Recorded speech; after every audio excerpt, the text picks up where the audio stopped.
it starts with one step. Put in so much effort and work that it'd be impossible for yourself to fail. Problem comes up, solve the problem. Next problem's gonna come up, solve the problem.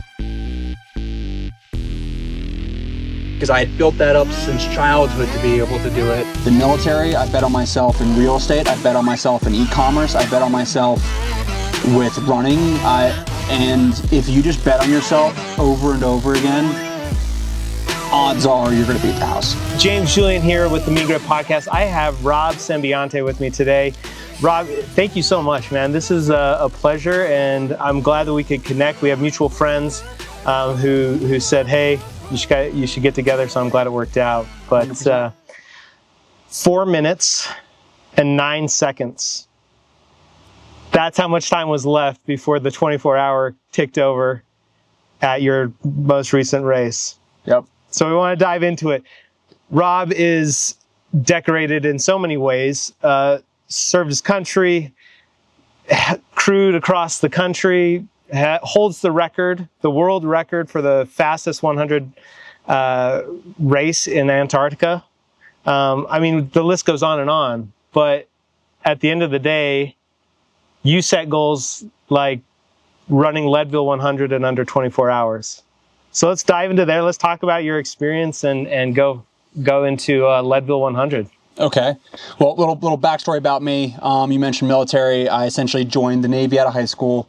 Wanted to become a Navy SEAL. I didn't make it through BUD/S. I quit during Hell Week, and then I wound up becoming a diver. Worked as a diver on a SEAL team for 6 years. During that time, I found out ultra running. Essentially, in selection, it was kind of a kick in the balls. Life was hard. Yeah. It was a difficult process. And I learned a lot through that, and I grew a lot through that. And after I got to my job, I realized that life had gotten a little bit easy. So then I just voluntarily decided to make life hard because that was a good idea. And I wound up working out well. It made everything else life easier. Starting a business is easier. Any sort of hardship became easier by doing the voluntary work first. Yeah. So that's how I started in the ultra running space. Had the opportunity, crewed across America, crewed across Texas, wound up going to Antarctica, did a couple other things in between, and wound up at the sub 24-hour 100-miler that I wanted to do in the mountains. That was an idea that I had for probably since the beginning of the idea of me running ultras. And it's always eluded me, or I just got injured, or life got in the way. So when I got into Leadville, I wound up just deciding, let's do sub 24. And we wound up making it happen. That's got lucky, I guess. Why Leadville? Was it just because that was the race you got into, or was there some passion or asphyxiation with Leadville? I actually didn't want to run Leadville. Okay. Every year, my roommate and I will sign up for it. Yeah. And I was in the middle of, I did a 14-day fast, and I was in the middle of it, and I got a charge for like $490 on my credit card. Yeah. And I was like, what is this? And then I got the email. So I wasn't supposed to run any races this year. It was supposed to be like a nice off year, building some momentum and foundational work, and it wound up not being that kind of year. Yeah. So got into it, like texted my coach. I was like, hey, like, here's the plan. So that's a pretty audacious plan. I'm like, thanks, man. We'll make it happen. And we did. Nice. And was that Mike McKnight? Yep. Mike McKnight. That absolute savage. Love the guy. Yeah. Who's facing some of his own challenges right now, but yeah, he's got a herniated disc, but he does have, coincidentally, there's a biker going past. He has a 300-mile bike ride. Yeah. On Saturday. Okay. This Saturday. He's trying to do in 20 hours. That's phenomenal. You know, there's something about people with grit and endurance that it's like, if I can't do this one thing, I'm going to find something else that's crazy. And, you know, I'm curious because you have built up this resume of really hard things, and you continue to just tack harder and harder things, 200 miles, 300 miles, sub 24. Like, what are you afraid of?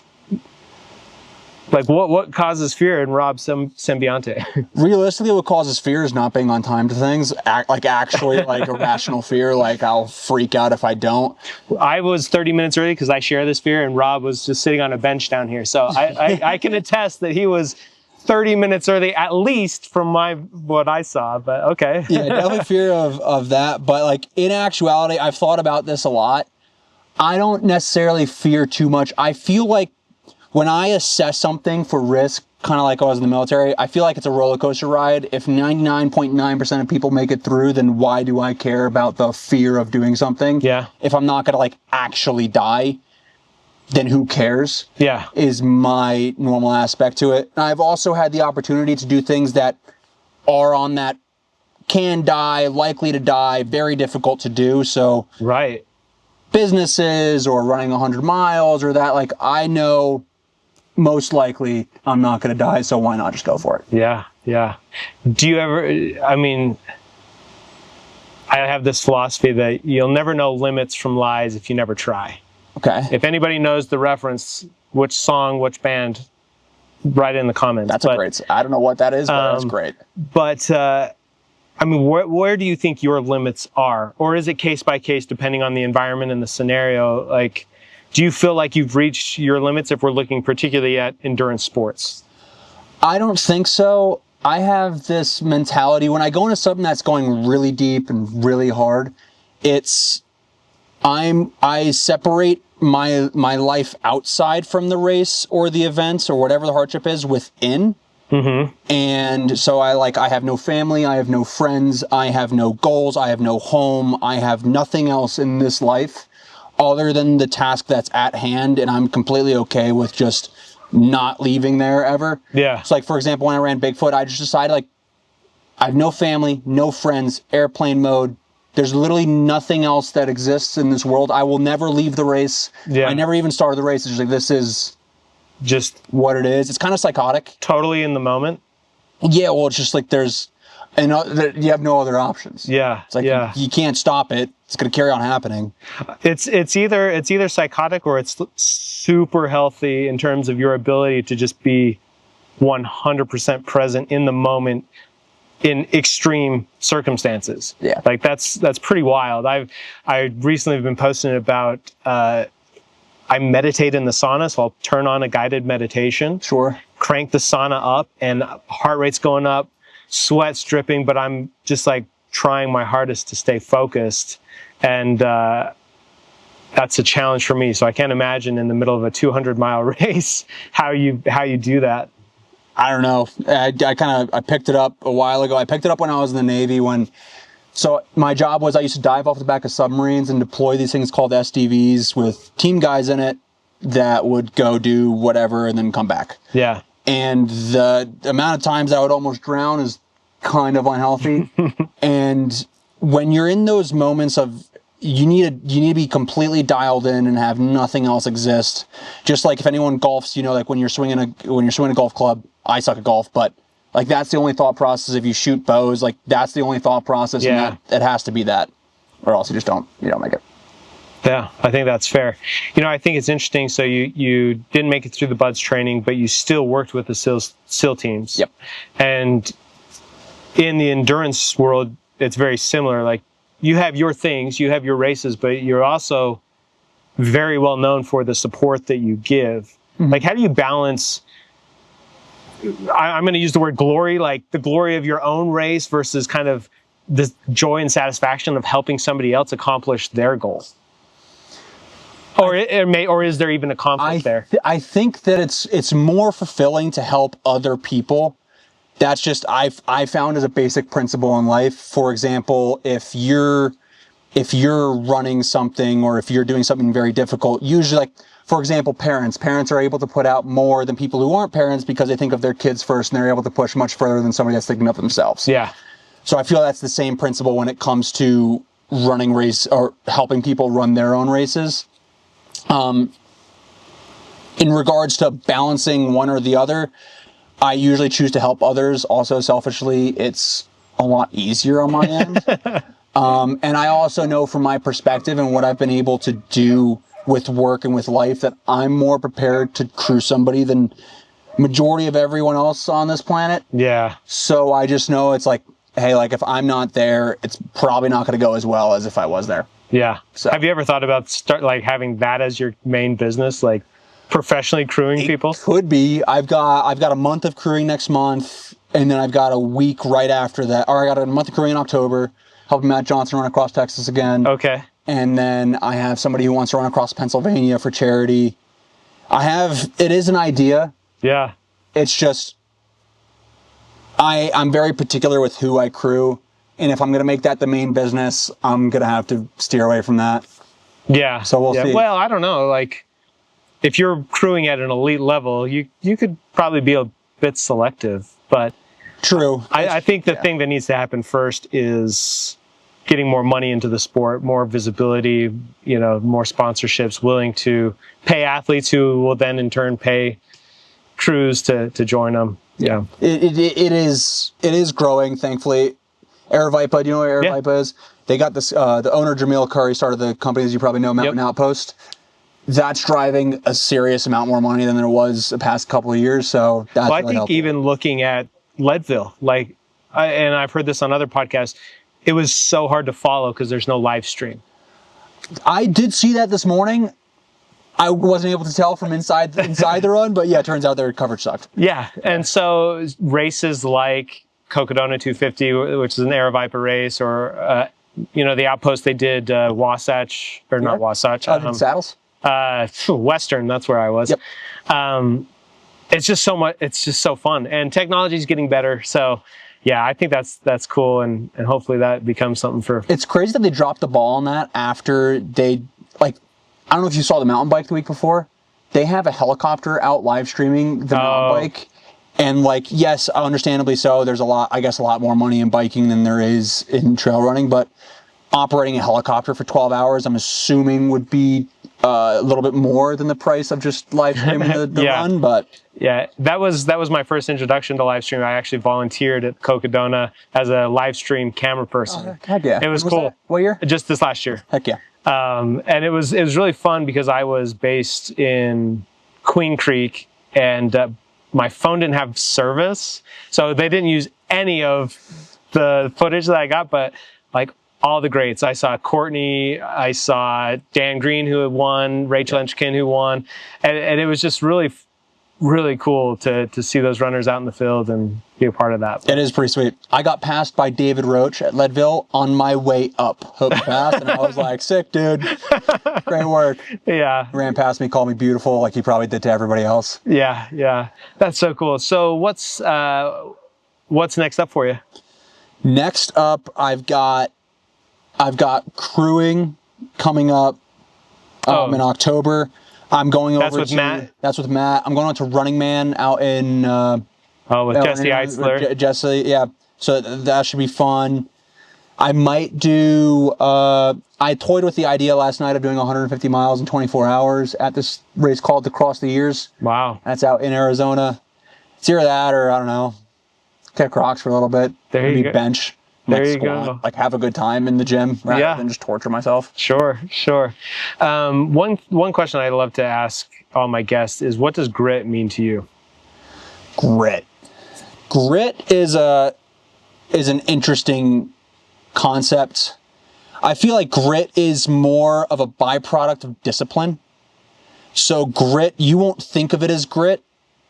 At least I don't think of it as grit. I think of it as getting the work done, and outwardly to other people, it might seem like you're trying to push through and go really hard. But if you're disciplined in doing the things that you're supposed to do every single time, it'll come up as grit. So I think that grit is discipline, which means getting the work done that's supposed to be done regardless of emotions. Yeah, I like that grit being a byproduct. Really, it's in the discipline, in the structure or whatever system you're setting up that then allows you to be consistent.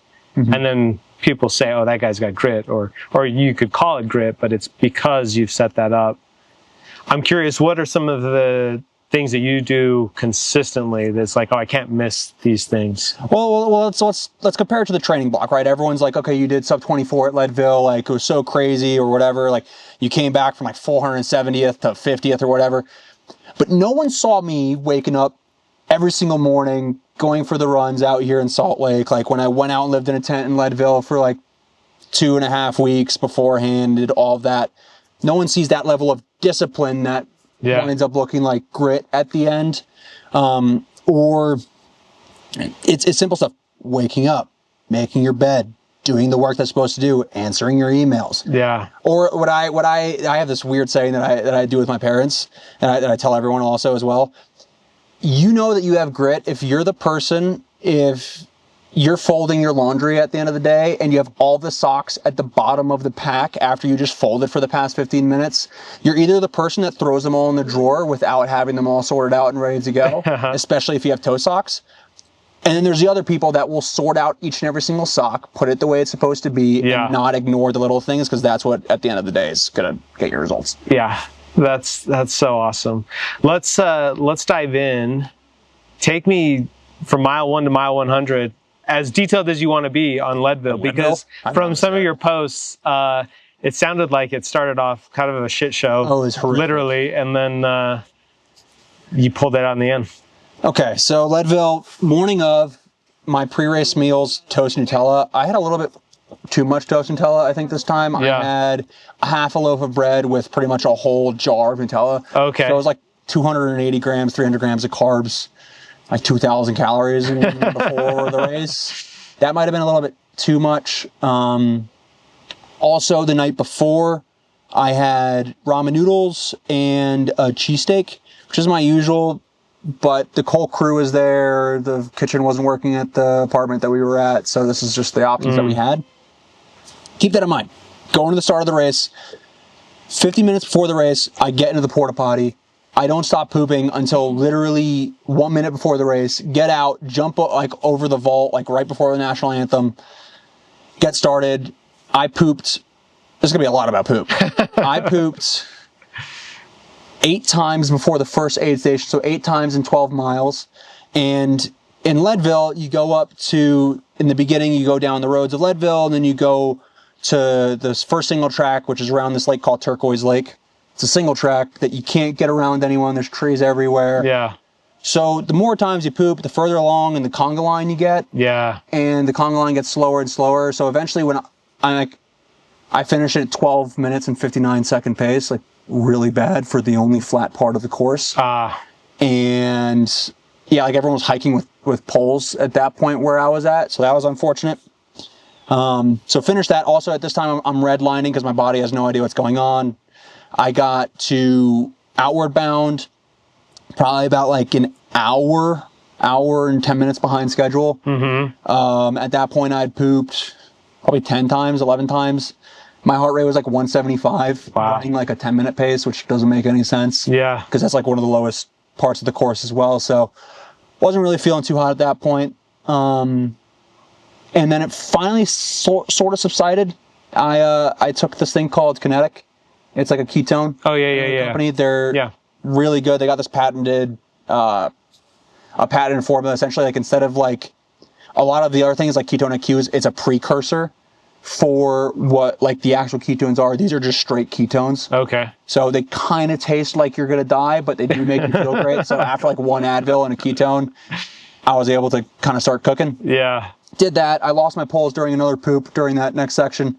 So thank God my crew had an extra pair of poles, but I went through Powerline the first time with no poles. Wow. And then hit Twin Lakes. Crew didn't make it to Twin Lakes because the shuttles weren't able to get them there. So that was a little bit. And are they bringing like stuff that you're hoping that they have? Yeah, that you need? Like, thank God I got an extra pair of poles at the last hit, because like if I had given them the poles, I would have had no poles going over Hope's Pass, which would have been disastrous. Yeah. So I wound up going to the general store, picking up snacks at the general store. Oh, wow. The line was super long, which was really frustrating. So I spent like 5 minutes online trying to explain to people like, hey guys, like, I'm running around. Really want Zins or like the tobacco that's in the corner, but like I really need to go. Yeah. That's so wild. Well, first of all, do you always like? How did you pay for it? You had cash? Do you always just carry cash with you? I had my card in the back of my phone. Okay. Okay. So that was pretty sweet. Although when I got to the front, a lady was like, "Oh, it's okay, I'll pay for you," and I was like, "Appreciate that." But so thank goodness. Got that. Like I was like, crew was like, "Hey, we're like 10 minutes out," and I was like, "I'm not waiting 10 minutes." Yeah. And what mile point is this at? That's 38. So you're at mile 38. You've just gone to the general store to get supplies because your crew's not there. And now what's going on? So I leave I take my final poop. Sorry, folks. Final poop. And at that point, I was like, I'm losing. I've already lost, like, I took 14 poops throughout the race. So I probably lost roughly an hour and 15 minutes. Pooping. So I was like, I'm just not taking off my shorts at all for the rest. I refuse. Like, I will push if it's shit. I don't care. Can I curse on this? What? Oh, yeah, go ahead. That's fine. Like, I do not care. Mom, I'm sorry. Like, if I defecate in my shorts, like, I'm not changing them. I'm not stopping. Like, I don't have time. Yeah. Like, I really don't. I was so far behind at that point. Did that and thankfully never had to go again. Went up Hope's Pass the first time coming from Salt Lake City. It's not really that steep, which was really nice. Got to the top. There's this, they had Never Second gels. Never had those. Oh, yeah. I tried some of those. They were phenomenal. The unflavored was phenomenal. Yeah. I took like 15 of those down during Hope's Pass. On the way down towards the backside, though, is absolutely horrendous. It was like a 1,100 foot mile and then like a couple 900 foot miles in a row. And I had a bad IT band. I hadn't had Advil in a long time at that point. And then I also cracked open my toenail on a boulder going down. So like I couldn't really stand much on my left foot very well. So it was like this right foot IT band and this left toe that just couldn't do anything. If you love horrible footage of runner's feet, check out Rob's Instagram. There was a gem this morning. It's bad. It was horrible. Got to Winfield. Winfield, it wound up getting really hot at Winfield. I had good weather for the majority of the day. It was hot as balls at Winfield. And I just sat there on this like cooler. It took me 11 hours and 35 minutes to get there. So I was like, all right, sub 24 is pretty much out the window. Yeah. And I saw these people leaving and call this superiority complex or just normal dude ego and testosterone. But I was like, I'm going to beat that person at least. Yeah. And the lady like looked at me. I like ate like one pack of chews and had like a half a cup of like broth. And I was like, I might as well just leave. Like, it's not, that's just going to be horrible. Yeah. Yeah. Climb was horrific. However, I think I did pretty well on it. It took me like an hour and 50 minutes to do the climb. It was about like 2,600 feet, I think. Okay. I believe, I don't remember. Or it was an hour. I think it took me 30 minutes on mile 1 and then 26 or 27 minutes. So it took me a little under an hour. Okay. Hooked up the top of it. And I was like, okay, like, I think I could do decently well at this. And on the way down, I saw a few people that like I knew off of Instagram. So like, that kind of hyped me up. And then I wound up cooking my way into Twin Lakes, like dialed in. Body is just essentially broken at that point. But I was like, I got nothing else. Yeah. I find it so interesting because I've felt this myself and I've talked to so many people. You get to this point where it's like, it's just going to suck. So let's go.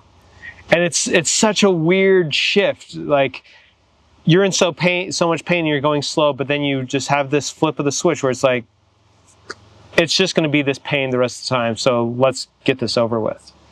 It is true. That, and also, if you're able to hammer calories at that point, which I was able to hammer Never Seconds down, does help out a lot. Yeah. And I also knew that there was Advil at the bottom of the hill, so I was really looking forward to that because I hadn't had Advil since like mile 20 at that point. Texted my crew. I came in like they thought I was going to be there like an hour and a half later, so I was kind of stoked about that. And then I was able to pick up Pacers. I got mules the rest of the way, so like my Pacers were able to carry the stuff. That was really nice. And kind of started, I kind of have this thing when I'm at races, like if I see somebody within the next 5 minutes after seeing that person, I want to pass them. So it keeps it moving forward and you keep on progressing. Yeah. So I just started to rip into each person that I could find. And things went pretty well. And Leadville's an out and back, right? 50 miles out, 50 miles back. And so are you passing people that are behind you essentially and vice versa, like on your way out, you're seeing people who are already turning around? Yes, I was able to see a few pros on the way down from Hope's Pass. The only person I saw on the way up on Hope's Pass was David. Everyone else was on the way down. Yeah. Got to see people like Truett Haynes, Cam Haynes, got to see a friend Pierce. Got to see a lot of people on the way down. That was really fun. On the way up was really frustrating.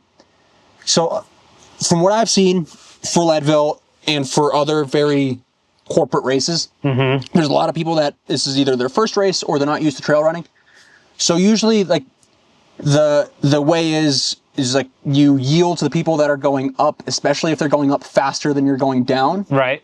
And so on the way down, I would move away for like all the people who are like crushing on the way up, like, you know, being like courteous and calm. And then on my way up, it was a whole bunch of people that were like, I'm more worried about my cutoff, no matter how slow I'm going down this hill. It's a tiny little single track. It's like 1,150 foot. Yeah. So that took, it was just like, I couldn't even speak to the people, tell them like, hey, like, give me a second. It was just like, they would always just, I was just like, I'm just gonna let them pass. Yeah. So that was a little bit frustrating. I did get to see a lot of my friends also on the way that were coming opposite.